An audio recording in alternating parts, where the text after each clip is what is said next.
శ్రీనివాస్ గారు ఖర్చు పెట్టారు అదనంగా. Right right madam right. నమస్తే విజయ్ గారు. నమస్కారం అండి. విజయ్ గారు, ఇది సంఖ్యల విజయం కాదు, రాష్ట్రం మీద నమ్మకం తిరిగి వచ్చిన సంకేత విజయం అంటారా, సంకేతం అంటారా?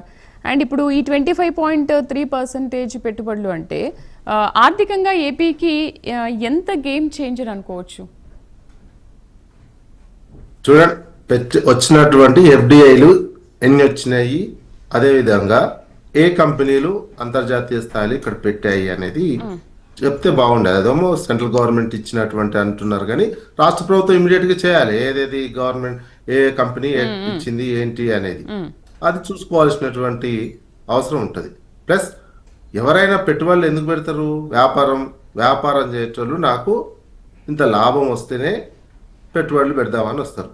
మరి మహారాష్ట్రను కాదని, తెలంగాణను కాదని, అదేవిధంగా కర్ణాటకను కాదని, ఆంధ్రప్రదేశ్లో లాభం మాకు 100% లాభం వస్తుందని, ఇంకెంతో లాభం వస్తుందని ఏం చూసి పెట్టారనేది కూడా మనం ఆలోచించుకోవాల్సినటువంటి అవసరం ఉంటుంది. ప్లస్ వీళ్ళు చెప్పిన అన్ని కూడా మళ్ళీ సింగపూర్ కంపెనీలు ఎందుకు పెడుతున్నాయి, వేరే దేశం కంపెనీలు ఎందుకు పెట్టవు, ఓన్లీ సింగపూర్కు ఆంధ్రప్రదేశ్కు ఉన్న లింక్ ఏంది అనేది కూడా మనం ఆలోచించుకోవాల్సినటువంటి అవసరం ఉంటుంది. ఓన్లీ సింగపూర్ కంపెనీలను చూపించే ఎఫ్డిఐలు 25% వచ్చినాయంటే ఆ సింగపూర్ కంపెనీల యొక్క బ్యాక్గ్రౌండ్ ఏంది, సింగపూర్ కంపెనీలు ఏంటి అనేది కూడా చర్చించుకోవాల్సినటువంటి అవసరం ఉంటుంది. వాటిని కూడా బయట పెట్టాల్సినటువంటి అవసరం ఉంటుంది. ప్లస్ ఆంధ్రప్రదేశ్ రావాలి 25% రియల్గా చూస్తే గుజరాత్తో పోలిస్తే. ఎందుకంటే దాదాపు ఇప్పుడు ఆంధ్రప్రదేశ్లో మోడీ తర్వాత మోడీ వ్యక్తే చీఫ్ మినిస్టర్గా ఉన్నట్టు, మోడీ డబుల్ అన్నట్టు, డబుల్ యాక్షన్ పెడితే ఒకవేళ మోడీ ప్రధానమంత్రి అయితే చంద్రబాబు నాయుడే నెక్స్ట్ ఇక. ఎందుకంటే చంద్రబాబు నాయుడు వల్లనే కేంద్రంలో ప్రభుత్వం నిలబడుతుంది. వాళ్ళకు బలం చంద్రబాబు నాయుడే బలం.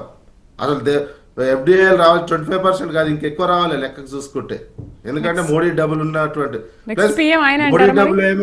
మోడీ డబుల్ ఏమో చంద్రబాబు నాయుడు, అమిత్ షా డబుల్ ఏమో పవన్ కళ్యాణ్ అక్కడ ఉన్నది. ఒక మోడీ ఒక అమిత్ షా ఒకే స్టేట్ లో ఉన్నారండి. డబుల్ ఇంకా అసలు ఎక్కువ రావాలి, ఇంకెక్కువ ఆ స్థాయి పెరగాలి ఇంకా పెట్టుబడులు. ఎందుకంటే భారతదేశ ప్రభుత్వం నడుస్తున్నదే ఆంధ్రప్రదేశ్ వల్ల, లేకపోతే అసలు బీజేపీ అనేదే లేదు ఇప్పుడు. అట్లాంటి సిచ్యువేషన్ లో గుజరాత్ దాటి రావాలి, గుజరాత్ కంటే ఎక్కువ ఉండాల్సినటువంటి అవసరం ఉంది, కొనుగోలు శక్తి పెరగాల్సినటువంటి అవసరం ఉంది ఆంధ్రప్రదేశ్ లో. ఇప్పుడు ఆంధ్రప్రదేశ్ ఇట్లా మేమే ఎఫ్డీలు ఇట్లా అని చెప్పుకుంటారు. మరి తెలంగాణలో కూడా ఉన్న చీఫ్ మినిస్టర్ వాళ్ళ శిష్యుడు కూడా కాంగ్రెస్ పార్టీ అయినప్పటికీ ఎక్కువ పెట్టుబడులు తెలంగాణలో వచ్చినాయని చెప్తున్నటువంటి సిచ్యువేషన్ కూడా ఉన్నది.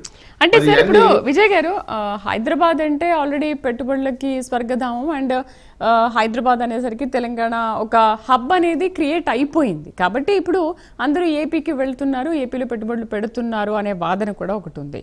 ఏమో అంటే ఇప్పుడు హైదరాబాద్లో పెట్టారు కదా, సో ఏపీ వైజాగ్లో కూడా బాగుంటుంది కదా అన్న ఉద్దేశంతో ఉండొచ్చు కదా.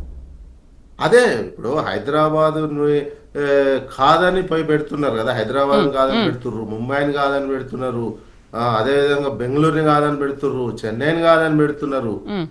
ఇన్ని పెట్టుబడులు అసలు భారతదేశంలో తక్కువ వచ్చినాయని నేను అనేది ఏంటంటే 25% నెంబర్ 1 పొజిషన్లు ఉన్నప్పటికీ అక్కడ మోడీ లాంటి వ్యక్తి, అమిత్ షా లాంటి వ్యక్తి అమిత్ షా ఉన్న, ప్లస్ ఆర్థిక మంత్రి సీతారామన్ గారు, సొంత రాష్ట్రం ఆంధ్రప్రదేశ్ కోడలైనటువంటి వ్యక్తి ఇంకా ఎక్కువ రావాలనేది నేను అనుకుంటున్నా.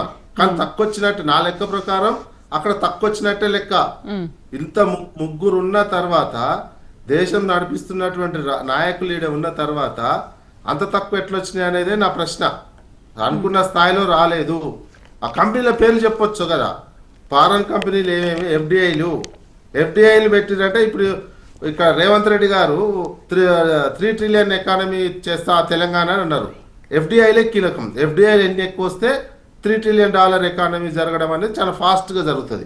అసలు 3 ట్రిలియన్ టార్గెట్ పెట్టుకోవాల్సింది ఇప్పుడు ఆంధ్రప్రదేశే. వాళ్ళ శిష్యుడు పెట్టుకున్నాడు, ఇక్కడ చంద్రబాబు నాయుడు గారు శిష్యుడు పెట్టుకున్నాడు, కానీ అసలు ఆంధ్రప్రదేశ్ పెట్టుకోవాలి. ఇప్పుడు ఇంత వేగంగా 25% ఎఫ్డిఐలు వచ్చినటువంటి నేపథ్యంలో ఆ టార్గెట్ కనుక ఆంధ్రప్రదేశ్ పెట్టుకొని ఉంటే మరింత ముందుకు పోతుంది. ఎందుకంటే 5 ఏళ్ళనే చేయొచ్చు. ఎందుకంటే మోడీ ఇస్తున్నటువంటి సహకారం, అదేవిధంగా అమిత్ షా ఇస్తున్నటువంటి సహకారం, నిర్మలా సీతారామన్ గారు ఇస్తున్నటువంటి సహకారంతో ఆ టార్గెట్ ఆంధ్రప్రదేశే పెట్టుకోవాల్సినటువంటి అవసరం ఉన్నది.